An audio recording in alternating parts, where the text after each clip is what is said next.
दोस्तों, उड़ने की आशा के आने वाले एपिसोड में आप देखेंगे कि रिया घर आ जाती है। तभी वो घर पर लोगों के लिए केक मंगाती है। ये देखकर लोग हैरान हो जाते हैं कि क्या ये केक किस लिए है। सचिन जब पूछता है तो आकाश बोलता है कि रिया ने मंगाया ना, रिया से पूछ। तो सब लोग पूछते हैं कि हाँ रिया, ये तुमने केक क्यों मंगाया है? आज किसी का बर्थडे है क्या? तुमने बताया होता, अगर तुम्हारा बर्थडे है तो हमने पहले से तैयारी करके रखी होती। तो रिया बोलती है नहीं, हमारा बर्थडे नहीं है, लेकिन हर छोटी मोटी खुशी को अच्छे से सेलिब्रेट करना चाहिए, इसलिए मैंने ये केक मंगाया है। आज हम दोनों घर वापस आए हैं तो ये सेलिब्रेशन टाइम ही तो है।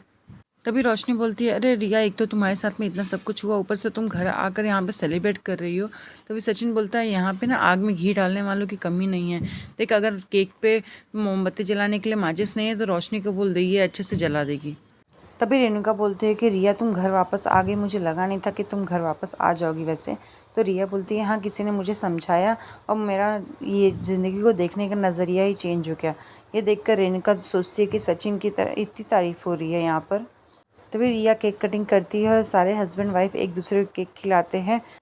सब जगह खुशी का माहौल हो जाता है। तभी परेश रिया को समझाता है, रिया मुझे अच्छा लगा कि तुमने अपनी सूझबूझ से काम लिया और तुम घर वापस आ गई। वो रेणुका को बोलता है, रेणुका देखिए, आज की जनरेशन है, ये सारी चीज़ों को एक ही नज़रिए से देखती है, चाहे वो अच्छा हो चाहे बुरा हो। ये चीज़ों को ज़्यादा कॉम्प्लिकेट नहीं करते हैं।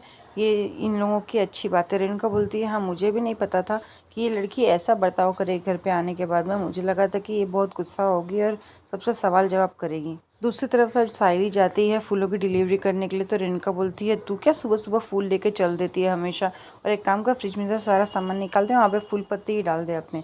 तो साली बोलती है कि हाँ मैं जा रही हूँ, लेकिन मैंने घर के सारे काम कर दिए हैं। रेणुका बोलती है, हाँ तो क्या तुझे क्या लगता है मैं यहाँ पे सारे काम करूँगी? तभी रिया की माँ आती है घर पे। वो बोलती है कि समधन जी, आप आइए आइए जल्दी आइए। तभी वो पूछती है रिया कहाँ है? तो वो बोलती है, रिया तो डबिंग के लिए गई है। इतने में एक क्या कस्टमर फूल लेने के लिए आ जाता है। वो रेणुका को बोलता है, ए फूल वाली। तो रेणुका को अपनी बेइज्जती महसूस होती है। वो सोचती है कि सबके सामने ये मुझे फूल वाली क्यों बोल रही है। तो वो ग्राहक को डांटती है, लेकिन ग्राहक बोलता है, लेकिन साली ने मुझे बोला था कि मैंने फूल रेडी करके रखे हैं, आप जाके घर से ले लो, तो मैं आपको फूल वाली ही बोलूँगी ना। इसमें रेणुका को इंसल्टिंग फील होता है कि इसने मेरी समधन के सामने मुझे ऐसा बोला है।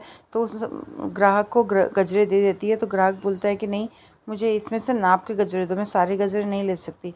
ये सब में रेणुका को बहुत इंसल्टिंग फील होता है, और इसी बात का फ़ायदा रिया की माँ भी उठाती है। वो सोचती है कि ऐसे अच्छा मौका नहीं मिलेगा। वो जाते जाते रेणुका को बोलती है, समधन जी एक काम करिए, आज हमारे भी घर में ना पूजा है, तो मुझे भी 4 हाथ गजरे दे दीजिए। ये सुनकर रेणुका शॉक हो जाती है। बोलती है, हाँ तो क्या हुआ, मैं बाहर से फूल तो लेती ही, तो क्यों ना अपने घर वालों से ही ले लूँ, आखिर मुझे पैसे बाहर देने हैं तो आप ही लोगों को दे देती हूँ। तो वो जानबूझ के उसकी इंसल्ट करती है। इतने में रोशनी बाहर आती है। बोलती है, क्या हुआ आई, कुछ हो गया क्या? तो वो बोलती है, देखना इसने कितनी बड़ी मेरी इंसल्ट कर दी है, मैं ये ना साली को कभी छोड़ूंगी नहीं, इसकी वजह से रोज़ रोज़ मेरी बेइज्जती होती है, लोग मुझे फूल वाले बुलाते हैं। तो रोशनी बोलती है, इसका एक ही तरीका है, किसी न किसी तरीके से इसके फूल की दुकान को हटाना पड़ेगा। रेणुका बोलती है, हाँ अब तो बस हो गया, अब मैं इस दुकान को यहाँ पे रहने ही नहीं दूँगी। तो रोशनी बोलती है, मेरे पास एक आइडिया है, मुझे पता है कि सचिन ने सिर्फ एक ठेला लाकर यहाँ पे रख दिया और दुकान लगा ली है। मुझे पक्का पता है कि इसने गवर्नमेंट से परमिशन नहीं ली होगी। अगर हम कंप्लेंट कर दें तो ये दुकान अपने आप यहाँ से हट जाएगी। तो रेणुका भी खुश हो जाती है। बोलती है, अगर ऐसा हो सकता है तो जल्दी कर, इसमें देरी नहीं करनी चाहिए हमें। अब मैं सायली को अच्छा सबक सिखाऊंगी, उसने मेरी बहुत बेइज्जती की है। कंप्लेंट करने के बाद में म्यूनसिपैलिटी के लोग आते हैं और वो लोग दुकान को तोड़ना फोड़ना शुरू कर देते हैं। ये देखकर रोशनी और रेणुका बहुत खुश होते हैं कि आज तो इसकी दुकान गई यहाँ से, आज के बाद ही हमें कभी परेशान नहीं करेगी। तभी सायली आती है और अपनी दुकान को ऐसा उजड़ता हुआ देखकर बोलती है कि आप लोग क्या कर रहे हो, क्यों कर रहे हो, ये मेरी छोटी सी दुकान है, इसने अपना क्या बिगाड़ा है। लेकिन वो लोग कुछ सुनते नहीं है। वो बोलते हैं, रूल्स के हिसाब से आपकी दुकान यहाँ पर नहीं होनी चाहिए, आपने रेजिडेंशियल एरिया में इस दुकान को लगाया है, जिससे यहाँ के लोगों को बहुत तकलीफ होती है। तो रेणुका बोलती है कि नहीं, यहाँ पे किसी को कोई तकलीफ नहीं होती। वो लोग बोलते हैं कि नहीं, किसी ने आपके खिलाफ़ कंप्लेन भी की है। तो बोलते हैं, क्या कंप्लेन की है, किसने कंप्लेन की है? तो उसने कहा कि लोगों ने कंप्लेन की है कि यहाँ पे बहुत कचरा होता है, जिसकी वजह से मच्छर बहुत आते हैं यहाँ पे। सायली बहुत मिन्नतें करती है और बोलती है कि नहीं, ऐसा कुछ भी नहीं है, आप लोग देख सकते हैं यहाँ पे कितनी साफ़ सफाई है। लेकिन म्यूनसिपैलिटी वाले उसकी एक नहीं सुनते हैं और दुकान को लेके चले